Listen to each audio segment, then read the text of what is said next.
Is your identity reflected in your handwriting?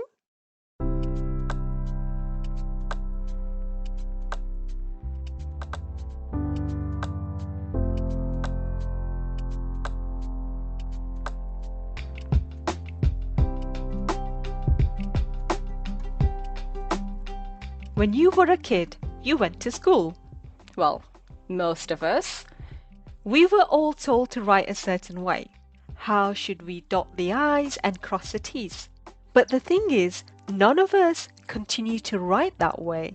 The variation between how you were taught to write and how you actually write gives psychological information about the individual. So, in essence, everything from your brain travels through to your hand and onto the paper. Experts looked at thousands of samples from alcoholics to addicts to high achievers. They looked for patterns, and now graphologists have come to certain conclusions. What are those? What sort of conclusions? Well, if your G looks like a felon claw, meaning sharp and curved like the claw of an animal, this means there's deep-rooted guilt. Experts reveal that 80% of criminals they analysed wrote their G's like the felon claw. Hang on a second. Are you saying that all my teachers, they knew exactly what I was thinking and all my secrets, my dark, Not just twisted... your teachers, Dave, your wife as well. She can tell a lot about you by your handwriting. And what have you seen? I'll tell you what I've seen, sunshine. You're a narcissistic sociopath with psychopathic erotic tendencies, you little bugger. Rob, you need to be quiet. I feel you've been far too spunky recently. I wasn't exactly going to word it like that, but yes, all of the above do apply. I'm quite a licentious beast. How do you put up with him, Angela? How? Well, I'm not giving you foot massages, am I? That does help, but for the most part, he does stay in that shed out back. You're literally in the doghouse, mate. Yes, better than looking like a dog. Dave? Was that aimed at me? Well, it wasn't aimed at Angela. She's an absolute beauty. Rob, don't listen to him. He's just lashing out, and you do not look like a dog. Well, I thought people liked dogs.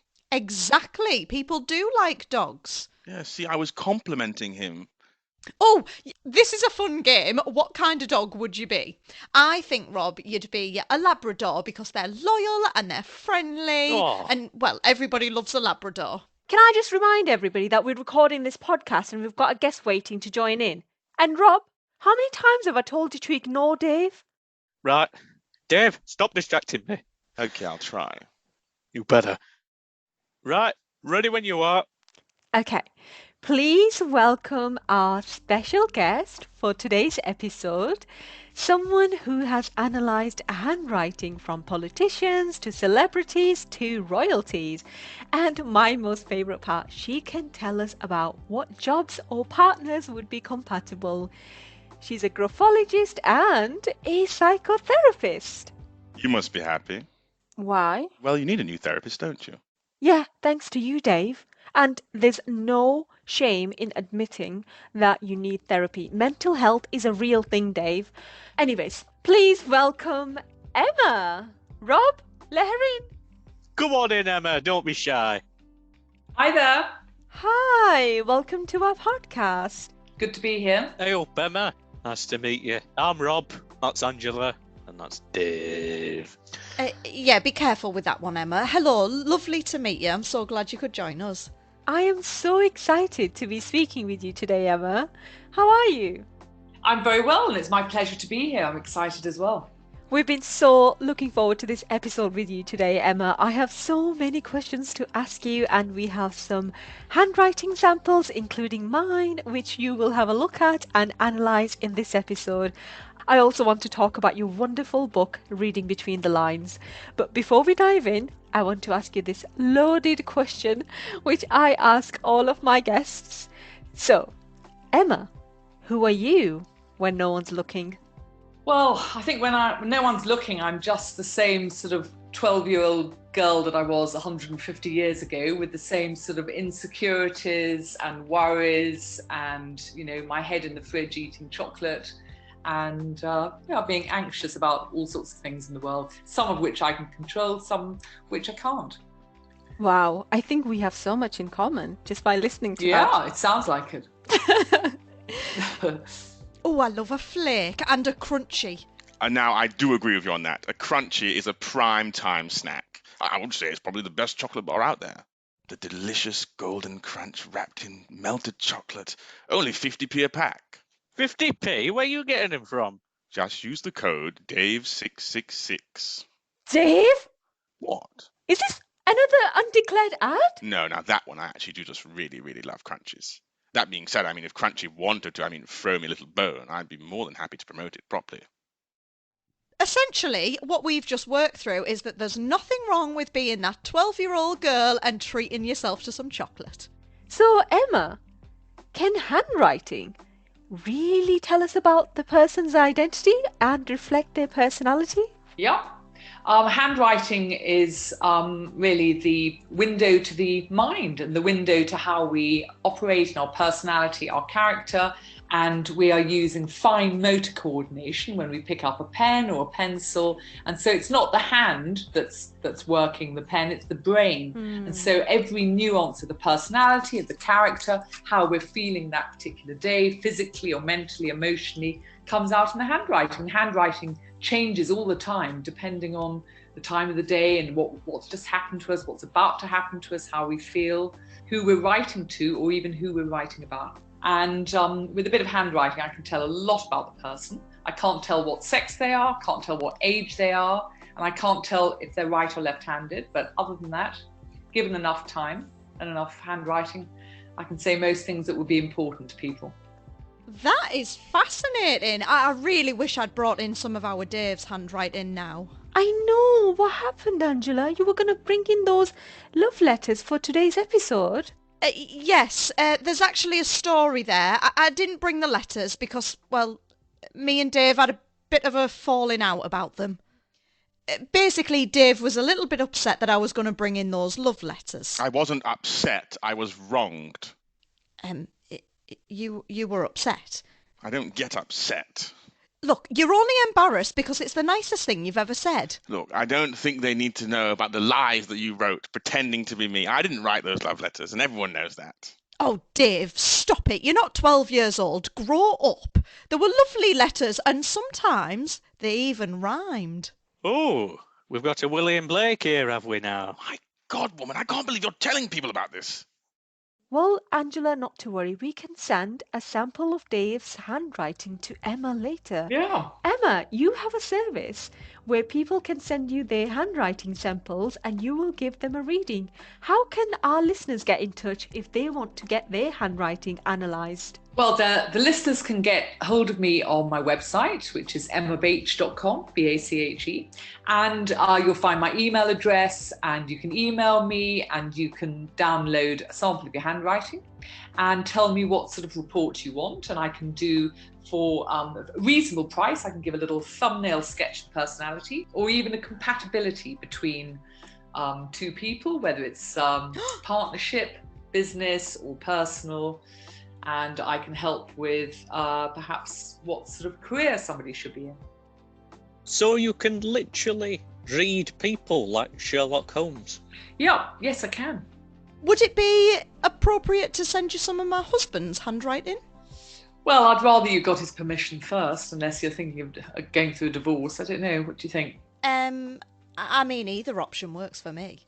Dave? Yes, dear? Do I have your permission? You simply do not, no. Okay, well, the answer to that one then is divorce. You have my permission. Yes, you have my permission. Fabulous, brilliant. I'll be in touch.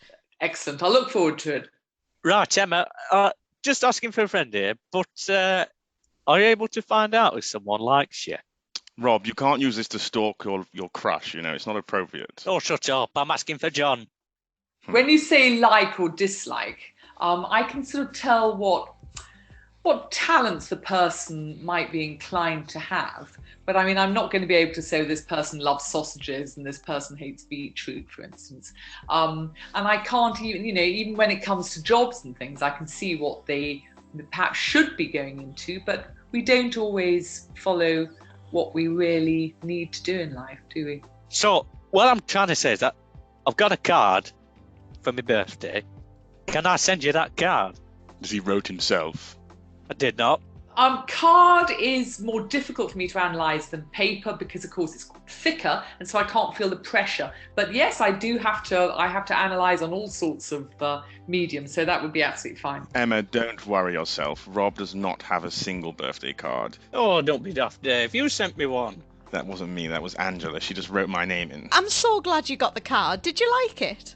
I did, even though it was a few months late. But never mind, it's the thought that counts. So, if my friend spends all day in an IT office and constantly typing and doesn't write that much, how accurate of a description of their personality can you get? Yeah, it's the marks on the paper I'm looking at, not how experienced they are at writing. Emma, in today's world, I feel we're finding it really difficult to judge other people and also judge ourselves. And everything is happening so fast. Well, yes, So- I mean, apart from your love life, Uh, not exactly moving at all, is it? Oh, Dave, your love life is slowing down rapidly every time you speak. Is he in trouble, Ange? I don't get into trouble. I am trouble. Well, we'll find out very soon, Dave, after this recording, who's really in trouble. Sorry about him, Emma. What I'm trying to ask is, can graphology solve the identity crisis? It certainly will, and I think we're living, with the digital age and social media, we're living in an age of narcissism, and we live for likes and retweets and all this sort of thing, and so we can pretend that we're somebody that we're not. But the great thing about handwriting and other forms of psychology is that actually I can get right to the root of personality. And I can clear away all the crap, really. I can clear away all the sort of facade that people have developed, which can be enlightening or it can be frightening.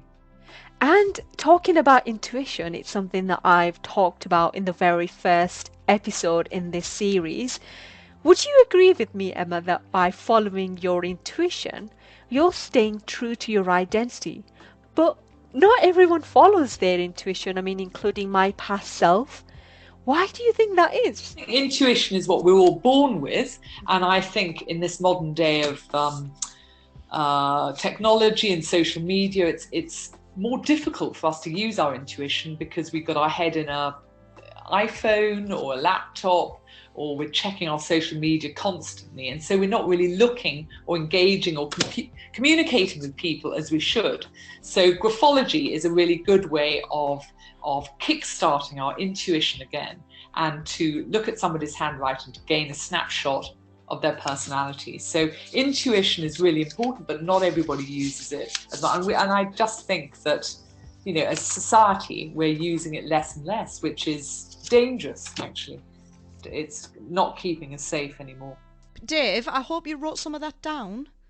I did actually. Yes, I did. And I was thinking about Rob as well, my dear friend, who often seems to be sitting in the corner looking on his phone, playing with himself rather lonely and despondently. I think he's just trying to avoid you, to be honest. Yes, you're like everyone else on the planet. So, if I stop texting my friend and go and see him instead, that'll influence me. Well, it may influence him as well. Yeah, I think it's it's what we're meant to do as human beings, isn't it? Yeah, we need that interaction together, don't we? Emma, why does handwriting change so much over time? Because my handwriting is transforming every day, and I noticed that I've started to write really fast, really scribbly these days. Why do you think that is? I think that's the drink and drugs more than the evolving. Well, drink and drugs would certainly affect the handwriting. Remember, You see, Suman? Shut up, Dave. if I'm analysing someone's handwriting, it's how they are at that particular time. So, if I met you today and then I met you in a month's time, I might see subtle differences in your character, not necessarily your personality, but how you're feeling, and your health, psychological and physical, is involved in that, and just how we're feeling emotionally. But your personality may change if something major happens in your life. I can't wait for you to read my handwriting now and learn more about myself. And also, talking about signatures, what can they tell about the person? Yeah, the signature is like your It's like your shop front or your business card. It's how you want to be seen by other people. So it may or may not represent how you really are. But it's quite interesting for a graphologist to compare signature with the main body of text of the handwriting. And your book, Emma, Reading Between the Lines, fantastic title, by the way, uses real life examples, including celebrity samples. Tell us more about that. So I've got some members of the royal family. I've got some celebrities, dead and alive. I've got some politicians, including some that are very relevant, unfortunately. Oh my goodness, did you manage to get Donald Trump? I've got Trumps, but I've also got Putins. So I think that who's a little bit more relevant right now. Fantastic. No, Dave, not fantastic. I wonder, Dave, if you have similar handwriting to Donald Trump. Possibly. Most great men do carry certain traits. Well, I wasn't going to say that, but you've definitely got some personality traits. And there are so many great reviews about your book, Emma. I've been so intrigued, and I've been reading the book myself. Reading, so not finished. Yeah, thanks to you, Dave. You've been distracting me all this week. No, you need to start prepping for these things properly. Well, the thing about my book is actually you don't have to read it from cover to cover. You can dip into it because each chapter is sort of standalone, although it does work better if you read it from cover to cover. Well, I'm so excited. A little something that you don't know about me is that I've just started running a book club, and your book, Emma, is going to be the first one our book club does, and we're so excited. Well, I'm flattered. Thank you very much. That's great. And where's your book club? Is it online? It is, like most things these days. It's going to be online. Make sure you use this book on Dave, Angela. Yes, that's Friday night date night. Oh my God, really? Dave, it's going to be really good for you, and we're going to learn so much about each other. So you mean that I might be able to tell about people's lives from their handwriting? Yes. I didn't think of that. I did not think of that at all. This could be put to great use indeed. Oh dear, no. Yes, excellent. Okay, book club. Let's do it twice a week till we finish this book. I'm down. No, that's a different sort of job, I think. Well, let's not worry too much, everyone. Dave doesn't have the attention span to read a full book. Now, back to Emma. What I wanted to ask was, how long does it take to train to be a graphologist? Well, I trained for 3 years. But on the other hand, I'm still learning, every client that I meet, every handwriting that I look at is still part of my education. And Emma, you are also a psychotherapist. Tell us more about that. How does that go hand in hand with being a graphologist? Well, I've been a graphologist for a very long time. And then after I've been a graphologist for about nearly, 18, 19 years, I suddenly thought I'm being used as a psychotherapist as well, because people would say, okay, you say this is what I'm like, but why am I like that? And it certainly broadened my understanding of people's personalities. It was a useful addition to my skills, I think. Now, for the most awaited part of today's episode, we are going to share some very interesting handwriting samples, including mine. Amazing. And Emma is going to analyze them. Okay, Rob, as you're the host, can you enable me to share my screen? Right. Hang on, how do I do that? I'm not very techie. Rob, what are you doing here? What's your actual role if you're not really doing any tech stuff? You can't really play an instrument as far as I know. Dave, be quiet. Rob, there should just be a button there to enable me to share my screen. Can you see it? I think you'll need to request it first, don't you? No, I think you can just give me permission, can't you? What if I make you the host instead? Actually, I'll better not do that. The recording might not convert properly. God, a world of simps and incels. I'd like to see you try this, Dave. Yeah, Dave, be supportive. Go on, Rob, you can do it. We believe in you. Oh, yes, let's support everybody and give them taking part achievement medals. Oh, yes. Oh, I think that would be lovely. Oh, I used to love getting them at school. Have you figured it out, Rob? Did that work?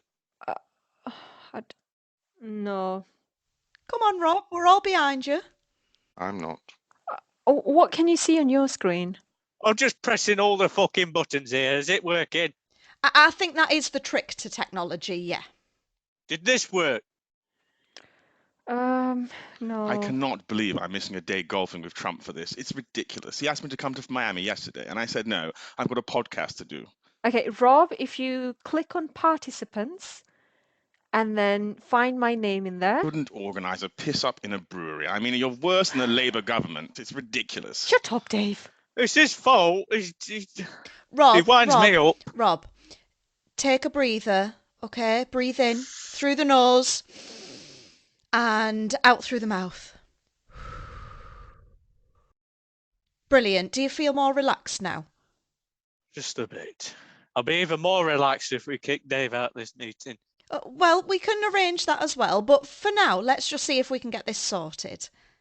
What if you click on my name and then go to more options? Right. And then you should be able to give me permission.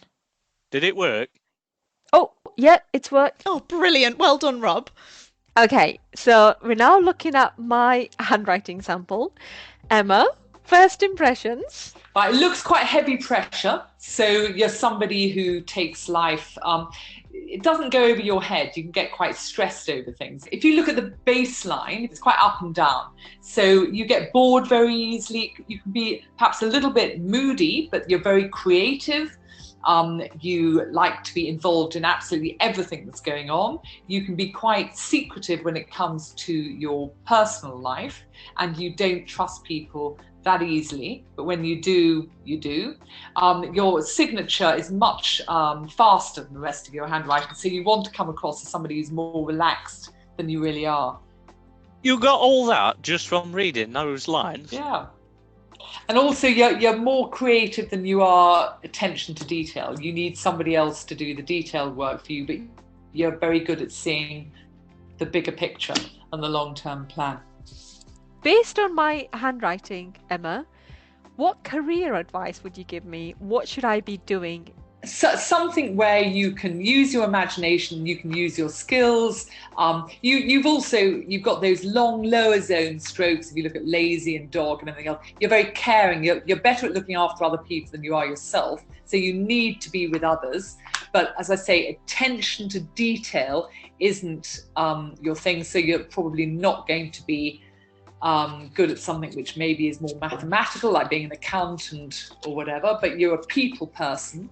And you're generally enthusiastic over what you do, but you can get quite down in the dumps sometimes. You need to be around other people. Okay, that's good to know that I've not wasted my life. Well, she didn't say you didn't waste your life.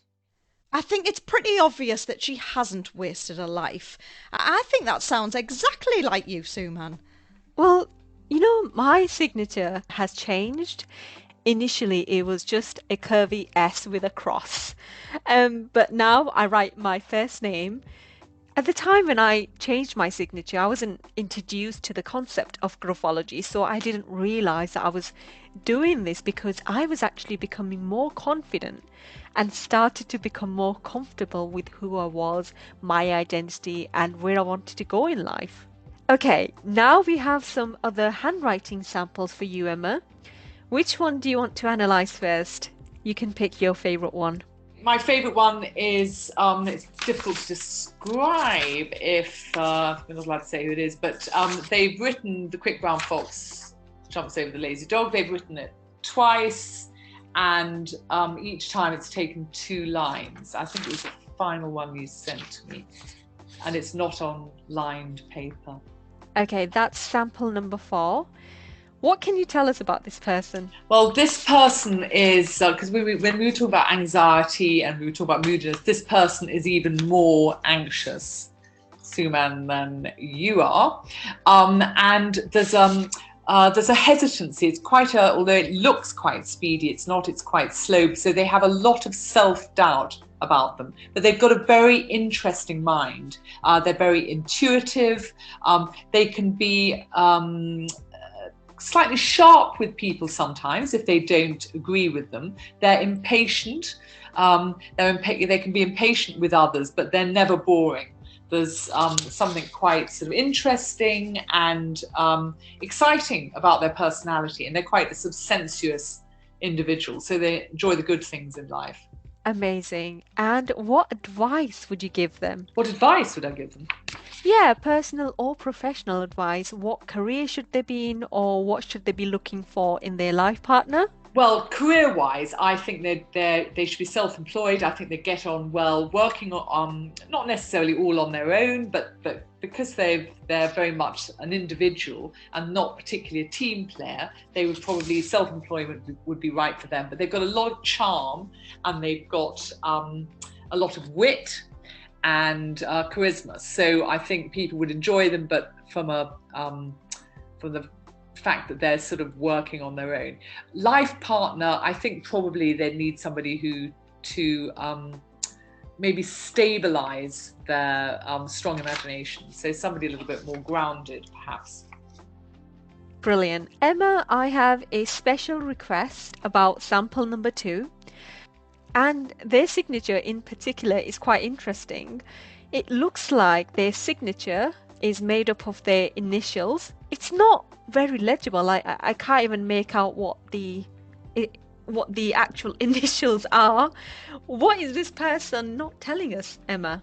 Well, this has been written on lined paper, is that right? Yes. Yeah. Yes. Okay. Now, somebody who chooses lined paper tends to be a bit of a perfectionist because they're not giving themselves the chance to really show how they would use the space up. So if I was analysing professionally, I would ask somebody to use non-lined paper. But for this, it's fine. This is somebody who is, they are a perfectionist. There's quite a big middle zone, which is like the small letters, the R and the O. So they don't like to be surprised by things. And it's a very vertical handwriting. So they take their time over things. This is quite slow. It's quite deliberate. They look for stability in their life, but their signature looks like a coiled spring, and it is illegible, and it's got this rightward slant. So they want to come across as perhaps a little bit more enigmatic, a little bit more emotional and mysterious than they really are. It's almost as though they're trying to hide the stability within for whatever reason. Oh my God, I could just listen to you all day, Emma. This is so fascinating, don't you think, guys? Oh, I really want my handwriting done now. Is that sentence a good test to use on anybody? Yes and no. The reason why you've used it is because it has every letter in the alphabet, but I would normally ask somebody just to tell me what they've written for breakfast, because the thing is, if you're having to think about what you say, you sort of slows the handwriting down, and it's a bit like copying something from a book. So I don't need anything personal, but they can just say anything they want, and it tends to be a bit truer. It's a bit, but it can be in a foreign language. I don't have to be able to read it. Okay, next is signature number 2 on our screens. Signature number 2 here has they've drawn a line through their name, and that's often somebody who can appear to be quite confident, but for whatever reason they don't really like themselves that much because they've actually crossed out their name. Emma, which one of these signatures catches your attention the most? Well, that one does, because I would think what's going on there, and it's quite angular. So there's quite a lot of angst and tension, which they direct to themselves, not to other people. The signature number 3 is very loopy. There's a lot of emotion there, so they want people to know how emotional they are and how idealistic they are. And there's also it's very tall upper zone. They want people to know that they're clever, that they're intelligent, that they're knowledgeable about things, which may or may not be the truth. And then signature number 4 is quite confused. It's hiding the personality. Again, they want to be seen as a little bit more secretive, perhaps they are, but it's non-aggressive. It's all about curves. So it's emotion, not anger. Signature number 5 looks as though it may have been written on an unstable surface because it's a bit wobbly there, and there are a lot of angles there. So they want to come across as very determined. Signature number 1 has got, if you look at the capital A, it's like they've tied it in a bow, very secretive. They don't want people to know how they really are. And they've done it again in the end of the signature as well. So there's quite a lot of angles. So for whatever reason, they want to hide their personality. They want to create a facade. Was that you, Rob? No. Promise I didn't write any of them. Are you sure? Positive. I think it's clear who wrote that. I did not. You have no proof. Bobby. Davy. Bobby. Davy. Okay, that's enough. Thank you, Dave and Rob. Emma, the interesting thing is I do know some of these people, and that is so accurate. That is amazingly accurate. And for me, what's really thought-provoking about the samples we've analysed today is that most of them are very secretive people, and a sense that they don't want to be seen as who they really are. And it also makes me think, is it because we're living in a society that worships materialistic success and sets these unrealistic standards? For example, if you're a woman, you must do this. If you're a man, you must be like this. And there's so much pressure to conform to a certain way of life, or else people feel like they're going to be excluded by society. Yeah. I want to do something special for our listeners. I want to buy them an exclusive hand-signed copy of your book, Emma. All they have to do is share this episode with one of their friends and like our Instagram page. Who are you when no one's looking for their chance to win? So, Rob, Oh, get in! you're listening, John. Oh, I'm sure he is, Rob. Yes. Oh, he's right there, is he? Oh, yes, he's sitting next to you. I'm sure he's always with you, isn't he? Living in your head, your lovely imaginary friend. Do you know what, Rob? I think one day you should just let Dave talk to John, because then that'll clear the doubt. Yeah, I'll tell you what. I'll introduce you two. He won't like you. He might not even want to talk to you because you're a nothing but a little shit. Now, Rob, why would you say that? I mean, for all our differences, we do get on a little bit at least, and I do still think you're somewhat of a grub. But, I mean, there's no reason we can't... A what? A grub. A snivelling, crawling little insect larvae. But look, there's no reason that we can't get on despite our differences. Calling me a slug? I called you a grub, not a slug. What's the difference? Well, I mean, grubs are slightly more accepted in society. Oh, now, I don't think that's a nickname that should stick. It's not very nice. Rob the grub. Rob the grub. Well, don't Rob chant the it. grub. Dave, Rob the grub. stop! Rob, the if you grub. hear another word out of his mouth, you have my full permission to mute him. Sorry about him, Emma. Thank you so much for being my guest today. It was an absolute pleasure to speak with you. Thank you. I feel like I have learned so much about myself and my strengths, and I feel And like what are they? Well, she's creative. So I heard a lot of silence there. We've got one, we've got creative, and what else? She's got empathy. And also people person, caring. There's a lot of positives there. Okay, so she's basically like a large Labrador. She's bouncing around, being nice. Labradors are lovely.